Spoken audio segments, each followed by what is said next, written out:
Ok, y ahora sí, después de haber resuelto nuestros problemas con el mouse, habiéndole cambiado la batería, una vez más, regresamos aquí ya a la parte de la titulación. Entonces tenemos, como lo que les comentaba, ¿no? Tenemos LDT en la bureta a una concentración 0.2 molar, que es C1. En el vaso tenemos al manganeso que vamos a titular como 0.1 molar a un volumen, y normalmente esto es C0, acuérdense, y el volumen inicial de muestra B0 son 50 mililitros. Entonces planteamos nuestra tablita de variación molar. Acuérdense que para titulaciones utilizamos la ecuación general. Entonces sería cualquier especie de manganeso más cualquier especie de DTA, que me va a dar cualquier especie del complejo manganeso EDTA. Entonces hago mi tabla de variación con el mismo criterio que utilizaba para ácido base. Todo es con moles, entonces al inicio voy a tener B0C0 moles de manganeso aquí en el vaso o en el Erlenmeyer. Voy a agregar B1C1 moles. Acuérdense que B1 son las gotas o el volumen que va saliendo del EDTA que está en la bureta. Entonces las moles de EDTA pues son B1C1.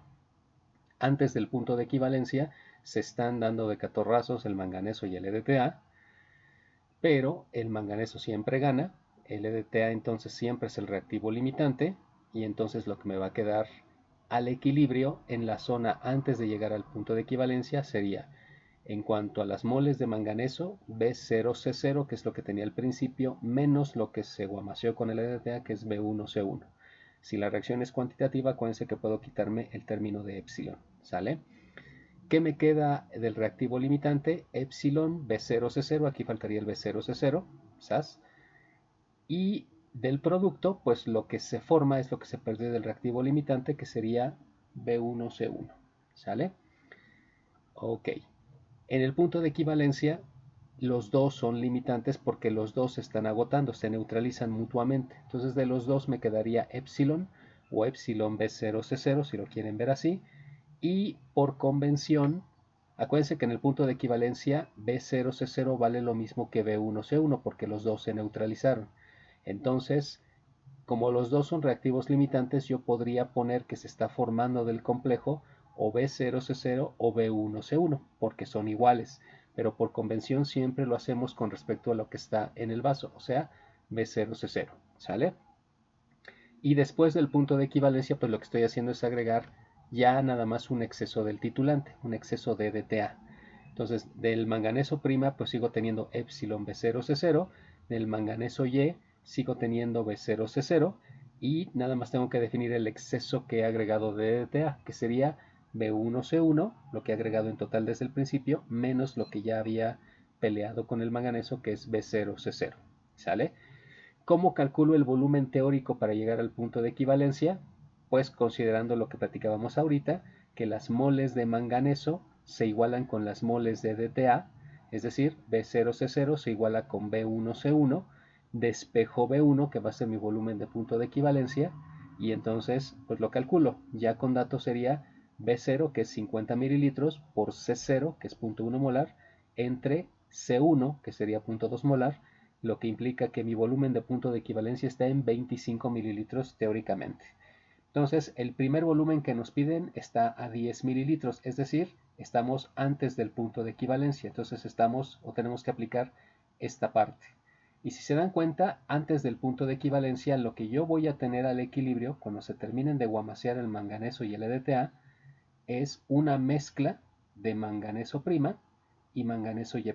Son las dos especies que voy a tener en una cantidad considerable. B0C0 menos B1C1 y B1C1. ¿Sale? Entonces tengo una mezcla de estos dos.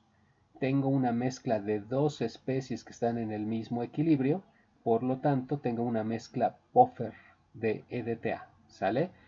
Y aplicando la ecuación de Henderson-Hasselbalch para complejos, pero acuérdense, en este caso, como estamos tratando un equilibrio condicional, sería una ecuación de Henderson-Hasselbalch condicional, y entonces sería P de Y' es igual al log de Kf' más el logaritmo de la concentración de manganeso prima entre manganeso Y'. ¿Sabes? Entonces, aquí tendríamos nosotros que calcular K', porque necesitamos sustituirlo aquí, pero no hay problema porque nosotros ya lo calculamos aquí arriba. Aquí está el valor de K', 5.012 por 10 a la 10. que si le sacamos el logaritmo, pues vamos a regresar este valor. El log de K', no es cierto, perdón, hay que sacar el logaritmo de este valor, de este no, porque este es K, estamos buscando K', ¿no? Entonces hay que sacar el logaritmo de esto, y si ustedes sacan el logaritmo, les va a dar 10.7, ¿sas? Nada más déjenme verificar que no hay un error, no, perfecto. Entonces ya tengo el valor de K', le aplico su logaritmo base 10 y me va a quedar 10.7, ¿sas? Entonces sustituyo aquí ese valor. Y bueno, mi concentración de manganeso prima, de acuerdo a mi tablita de variación, sería B0C0 menos B1C1 moles entre el volumen total, que es B0 más B1, que en este caso sería 50 más 10, que son 60, ¿sale? Y la concentración del complejo sería B0C0, perdón, B1C1, estoy antes del punto de equivalencia, B1C1, entre el volumen total, ¿sabes?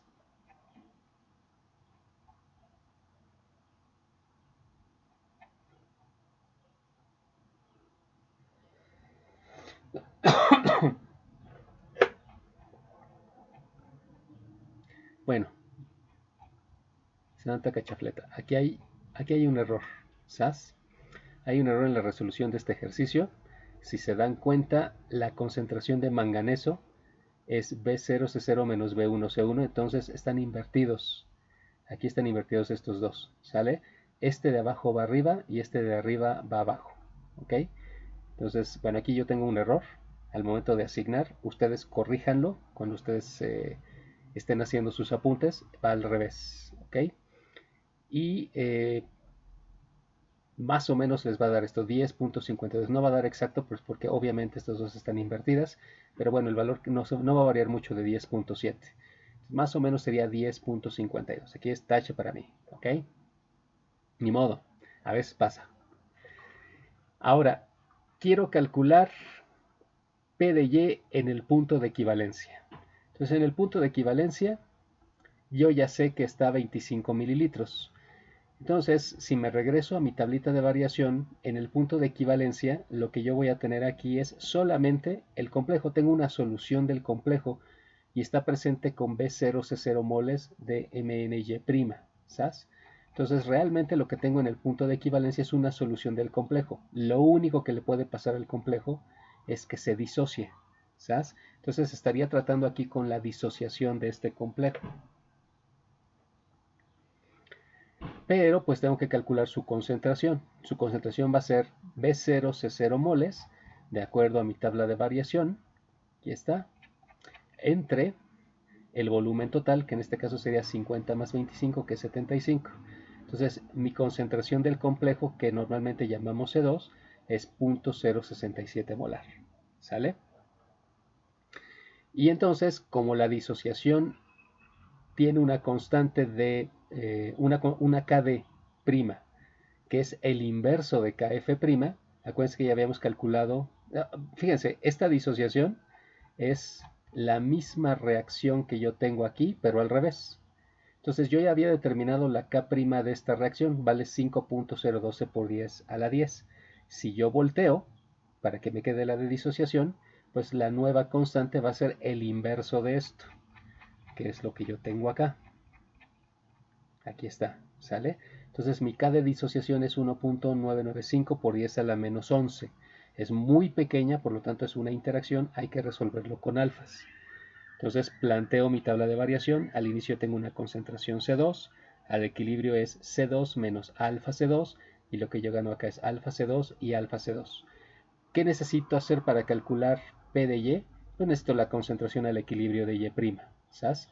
Entonces, evalúo la estabilidad del complejo con K de prima entre C2, entonces sería 1.995 por 10 a la menos 11 entre 0.067 molar, eso me da 2.978 por 10 a la menos 10, como es un valor por debajo de 9.2 por 10 a la menos 4, pues estoy comprobando que es un complejo débil y por lo tanto alfa lo puedo obtener como la raíz de K de prima entre C2, o sea la raíz de 2.978 por 10 a la menos 10 y eso me da 1.726 por 10 a la menos 5, ¿sabes?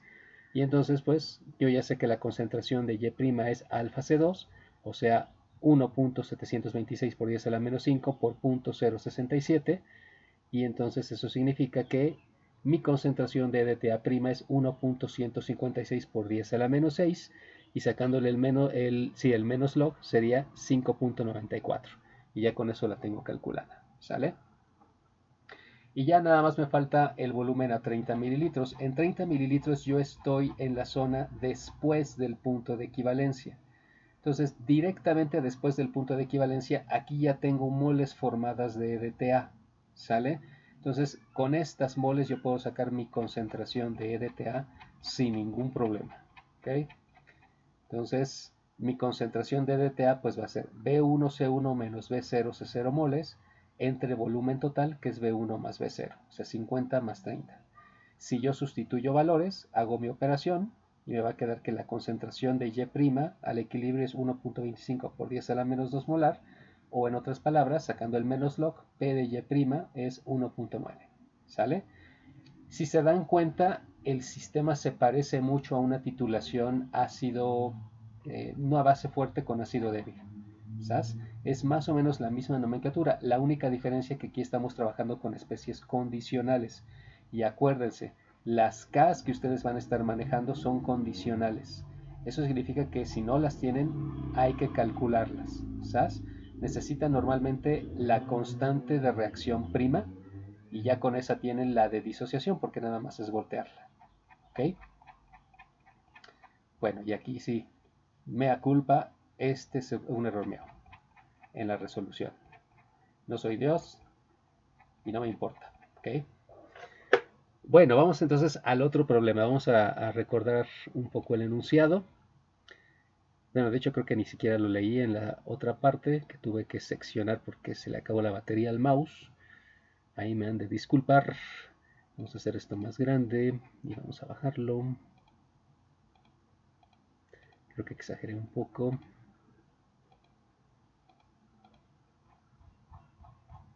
Aquí está. Sí, necesito hacerlo un poco más pequeño. Perfecto. Entonces dice, el zinc en una muestra de 0.7162 gramos de talco para los pies se valora con EDTA 0.01645 molar. Y se requirieron 21.27 mililitros para llegar al punto final. ¿Sabes? Eso que significa que le tuvieron que haber agregado un indicador, seguramente fue negro de diacromo. ¿Okay? Hay que calcular el porcentaje de zinc en la muestra. Y nos dan la masa molar del zinc, que es 65.38. Entonces, bueno, pues aquí es evidente que estoy haciendo una titulación del zinc como metal con EDTA, ¿sale? Y aquí me tengo que acordar que normalmente los complejos que yo hago con EDTA, metal EDTA, son de estequiometría 1 a 1, entonces ahí no voy a tener ningún problema. Ahora sí, nos vamos a el problema 4, pero ya su resolución. Listo. Entonces, si se dan cuenta, a mí no me están diciendo a qué pH estoy haciendo la titulación, entonces no podría saber exactamente cuáles son las especies de zinc o de EDTA o del mismo complejo con las que estoy trabajando. Pero no importa, puedo hacerlo con especies condicionales, con las especies generales, ¿sale? Entonces yo lo que puedo decir aquí es que, bueno, el zinc, no importa qué especie de zinc sea, está reaccionando con alguna de las especies del EDTA y me está formando alguno de los miembros de la familia del complejo zinc EDTA, ¿sale? Ahora, yo lo que sé es que en el punto de equivalencia, acuérdense que para cuantificar el momento más importante para ustedes es el punto de equivalencia. Experimentalmente hablando, siempre están buscando cómo calcular el punto de equivalencia, ¿ok? Entonces, ustedes lo que pueden decir es que en el punto de equivalencia se va a cumplir que las moles de zinc son iguales a las moles de EDTA que ustedes agregaron. A ustedes les están dando cuánto se gastaron de EDTA para llegar al punto final a través del vide de color de un indicador. Entonces, con eso ustedes pueden calcular las moles de EDTA prima que agregaron. Entonces, en este caso sería 0.01645 por 0.02127 litros, ¿no? Aquí lo estoy pasando a litros. Entonces, las moles de EDTA que ustedes agregaron serían 3.5 por 10 a la menos 4 mol. Y en el punto de equivalencia, este valor iguala a las moles de zinc prima. ¿Sabes? Ahora, como en el problema no nos están diciendo el pH al que estoy trabajando, pues yo puedo asumir que la especie que predomina de zinc prima pues es zinc solito, ¿sale? Esta es una, esta es una suposición que nosotros estamos haciendo y la estamos haciendo porque, bueno, de antemano yo ya conozco cuál es la respuesta que viene en el libro donde tomé este ejercicio, ¿no? Pero bueno, no podríamos hacer esto si no sabemos exactamente a qué pH estamos trabajando. Entonces, siempre les tendrían que decir a qué pH están trabajando. Pero en este caso, pues va. La especie que yo tengo de zinc prima es directamente zinc 2. Este es el familiar al que puedo relacionar zinc prima, ¿sale? Entonces, para sacar la masa de zinc que estoy determinando, pues tengo que utilizar la masa molar. Entonces, acuérdense que moles es igual a masa entre masa molar. Entonces, la masa sería moles por masa molar. Entonces, sería 3.5 por 10 a la menos 4 moles de zinc por 65.38 gramos por mol, que es la masa molar del zinc. Y eso significa que la masa de zinc que había en la muestra de talco es 0.02288 gramos. ¿Sabes? Y bueno, para calcular el porcentaje de zinc que había en la muestra de talco, pues lo que tengo que hacer es tomar la masa de zinc que calculé, dividirla entre la masa de la muestra, que en este caso es el talco, que fue 0.7162 gramos, y lo multiplico por 100. Y eso implica que en el talco el porcentaje de zinc es 3.195. ¿Ok? Bueno, pues espero que les haya quedado claro. Si no, pues ya saben que estoy al alcance del Messenger o del Facebook. Cuídense mucho y en un ratito ya les dejo sus ejercicios que tienen que resolver. Cuídense mucho. Bye.